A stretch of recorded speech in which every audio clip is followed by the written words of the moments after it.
প্রবাসী বাংলাদেশি এই সুযোগের আওতায় তাদের সে ফাইন দিতে হবে না। আরব আমিরাতে সাধারণ ক্ষমার ঘোষণা, অবৈধ প্রবাসীরা পাচ্ছেন বৈধতার সুযোগ। সংযুক্ত আরব আমিরাতে বসবাসরত অবৈধ প্রবাসীরা পাচ্ছেন বৈধতার সুযোগ। আগামী 1 সেপ্টেম্বর থেকে 2 মাসের সাধারণ ক্ষমা ঘোষণা করেছে দেশটির সরকার। বৃহস্পতিবার federal authority for identity, citizenships, customs and ports security ICP স্থানীয় গণমাধ্যমে এই ঘোষণা দেন।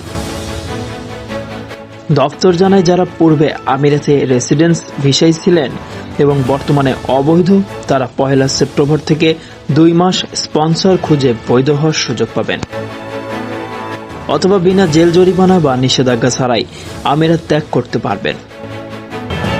উল্লেখ্য, আমিরাতে 2018 সালের সাধারণ ক্ষমার সময় 50,000 বাংলাদেশি সুবিধা পেয়েছিলেন বলে জানিয়েছেন বাংলাদেশ তৎকালীন পররাষ্ট্রমন্ত্রী একে মোমেন। সংবাদের এ পর্যন্তই। পরবর্তী নিউজ আপডেট পেতে আমাদের সাথেই থাকুন। ধন্যবাদ।